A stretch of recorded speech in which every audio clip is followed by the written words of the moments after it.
Hello and welcome back to the Q&A. So, as always, if you have a question to leave, just stick it down in the comments. I'll add it to the big list of questions. And, yeah, we can get along to it. I do have a little bit of a backlog at the minute in that, episode 26 got like 70 different comments. So, quite a few questions from it, but still, we're going to get through all of them. It's been a really annoying video to record this one, actually, because I got 10 minutes through it. I got 10 minutes through it last time, only to find out that the USB cable had fallen out of my microphone, which was really great. And, yeah, it was recording for my webcam audio, so it was pretty much a useless video. Anyway, let's jump into the questions.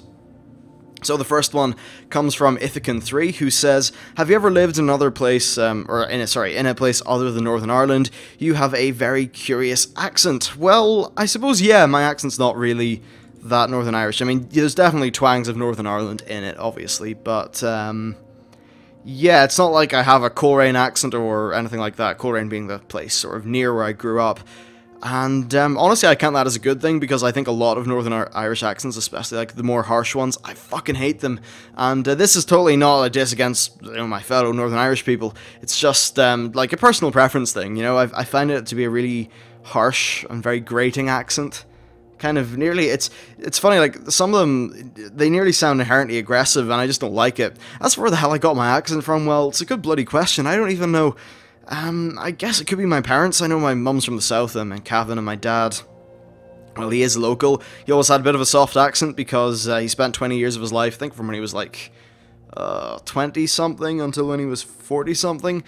Well, actually, no, I don't know when it was like, when he was, like, very, very early 20s to, like, maybe mid-30s or something. He spent a lot of time in Saudi Arabia and, like, Middle East stuff. He was a contractor for, I think it was surveying.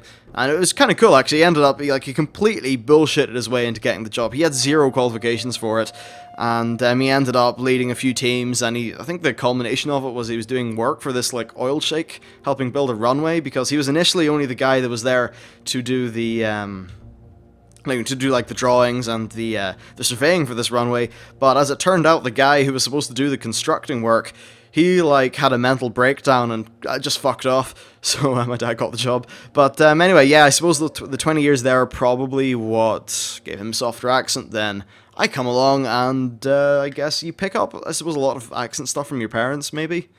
And, hell, even if you think, like, an American accent is probably, like, influenced by, like, an Irish accent as well, so maybe that's what kind of tones mine down a little bit.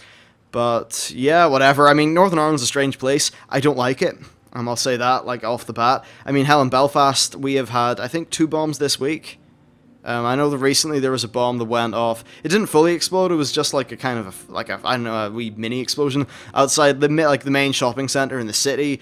This guy tried to firebomb a shop a few days ago.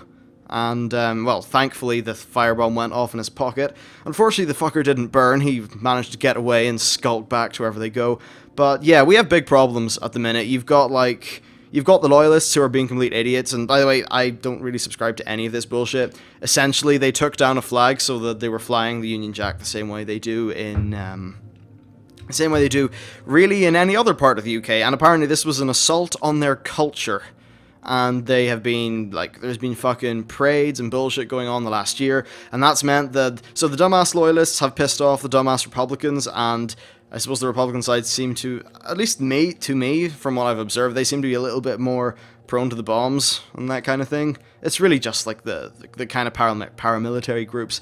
But, like, there's crazy shit that goes on, you know? Like, in Coleraine, there's this one kid, like, he did some dumb shit, right? But what ended up happening is 2 people went into his house and kneecapped him with a gun. You know, both knees, just, like, at 5 AM in the morning, in, like, a place about 5 miles from where I grew up. It just, I don't know, this place is going crazy at the minute. And we've got this American diplomat over, Haas, I think, and he's trying to draw up agreements and things that make sense. And it's kind of funny, because all the loyalist parties, which tend to be quite right-wing and very, basically they're a bunch of sexist, homophobic dinosaurs. That's how they always seem to come off in interviews and shit. But they're all against change and blah blah blah, and it's just such a mess. I want to get out of here. So yeah, I know. I'm very anti-patriotic, I guess.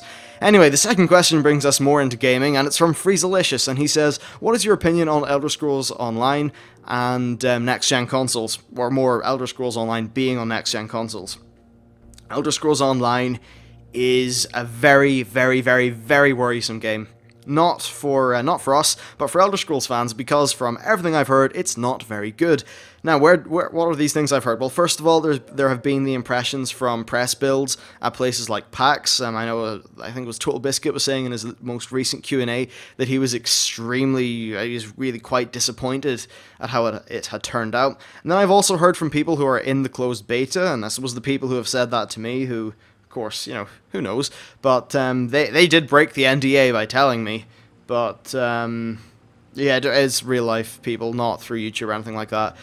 Basically, everything that I've heard has said that the combat system is really not that great, and what's basically happened is they made a World of Warcraft-esque game that had hotkeys and that sort of thing. Now, the unique thing about it is that it had a Elder Scrolls sort of spin, where your abilities changed and what weapon you used and a bunch of things like that, and that's all cool.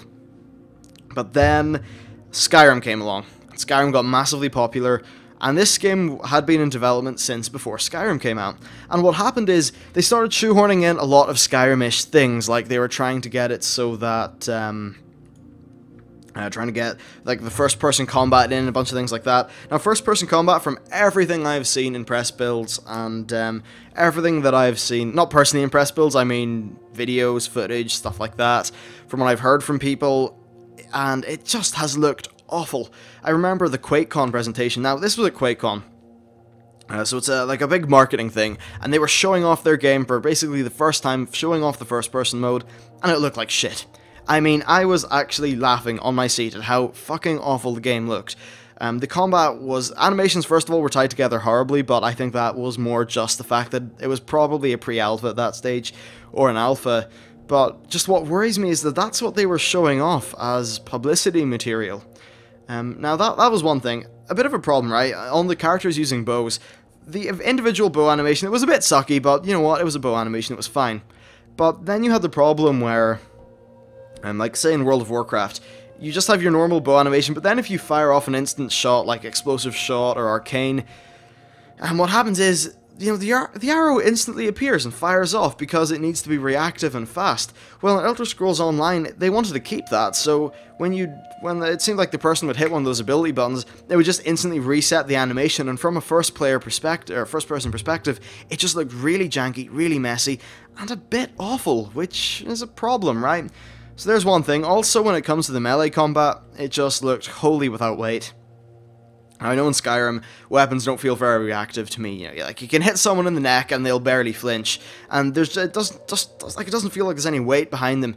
This was completely exacerbated by the fact it was the MMO style and in first person, and that's really sad because I think there's a lot of people who play Skyrim and they really enjoy that game for what it is, and they're going to come into this game thinking it'll be more of the same. Basically thinking it will be multiplayer Skyrim. Well, it'll be multiplayer trying to be Skyrim, but kind of a bit shit, with combat that doesn't really feel as good. That's what it looks like so far. Have I played it myself? No, but the people I've heard from in the beta are people I trust and their opinion in games, and then, taking in the opinion of people like Total Biscuit, a few of the other popular YouTubers, and then the actual promotional footage that they have shown. It looks really worrisome. Now, another problem is that graphically it's an MMO, so when you look at things up close, perhaps the textures won't be as high poly as you may expect. Now, that's fine in MMO because we're in our third-person view and all that stuff, but this is a game that's trying to be, okay, it does have its style, but it's a little bit more photorealistic than, say, WoW is, and in a first-person perspective, pretty much everything that I've heard from people playing is that it looks really choppy because you see these low resolution things, these low poly models, but you're seeing them from right up close, and it really sticks out like a sore thumb in that it looks worse than Skyrim, yet it'll be coming out 3 years after Skyrim, at least numerically. I mean, okay, Skyrim came out at the end of 2011, but you know what I mean. I don't know about that game. Yeah, I mean, even from really recent footage that I've seen, it just doesn't look good. And the thing is, this game's coming out in a few months. Like, a lot of the beta testers that I've seen, and people who who have been breaking their NDAs have basically been saying, these guys have got a lot of work to do, and they don't really know if it's going to be possible in the amount of time they have. So, yeah, there you go. Anyway, the next question is from DarkMajor93. And he says, I have one final question.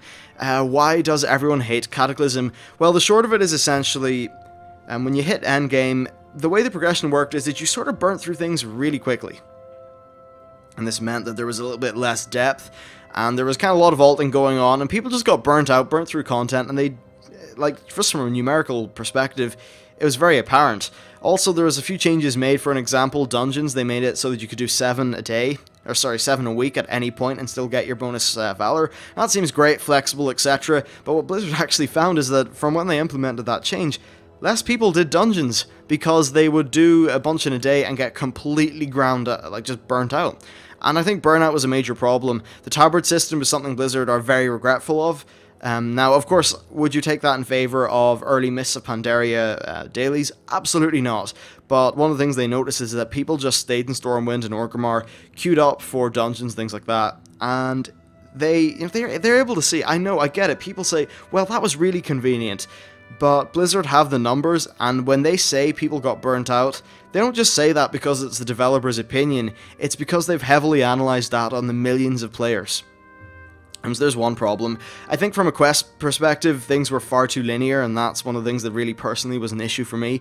The quest linearity was just painful. What other things? We have dungeons. Dungeons were a complete mess, so they started off being too hard for pugs, but a really nice difficulty for guild groups.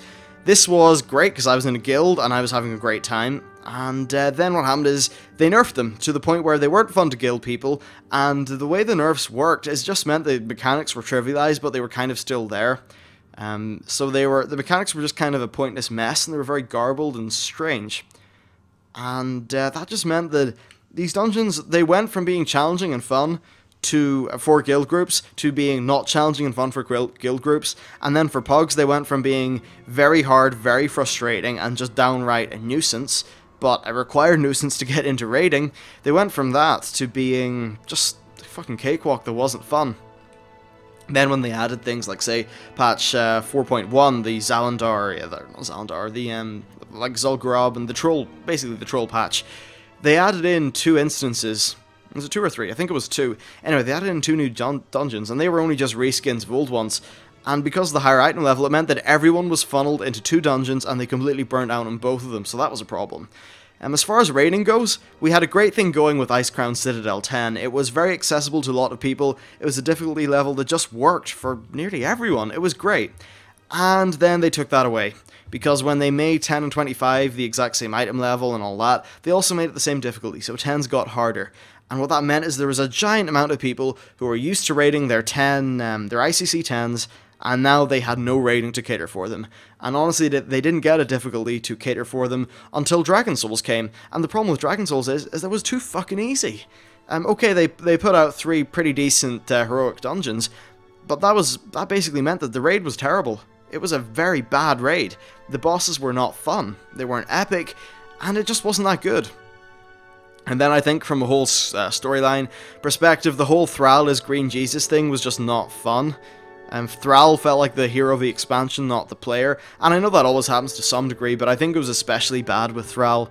And that was really pity, because Thrall's a character I like, and he was just overwritten. I think all the dragons were overwritten as well, and especially that very final, that end cinematic to Dragon Soul, you just want to get a spoon and gouge your eyes out, and get a fucking butter knife and rip your fucking ears off, because it is the most cringeworthy, awfully written piece of shit I have ever seen. It was terrible. So bad. And of course that's not a reason why the expansion was bad, but I think more just the things I mentioned previously all came together to just make it a marked decrease in quality since Wrath of the Lich King. Personally, I still believe Wrath was the best. Even during Wrath, when people were cussing the expansion, saying it was terrible, I could see the worth in a lot of the changes that they made, and I thought they were very fun, and I enjoyed all the raids that I did. That said, I did not do Naxxramas, and I didn't really do Trial of the Crusader enough to be burnt out on it, so I very much, I still recognize the issues people had with Naxxramas being too easy, and with Trial of the Crusader being just kind of grindy, and the sort of thing that would lead to burnout. But anyway, that's it for today's Q&A. If you have a question to leave, please do leave it in the comments, and I'll get to it. You can help me out and help out the channel by buying things from Amazon or Greenman Gaming, just using my affiliate link. I would not ask anyone to buy things because of the affiliate link. It's really just if you feel I deserve, 2% or 4%, whatever, of the purchase, then if you're making it anyway, that would be appreciated, but totally not needed. Anyway, that is it for the show. Hope you enjoyed it. Thanks for watching, and I'll see you next time.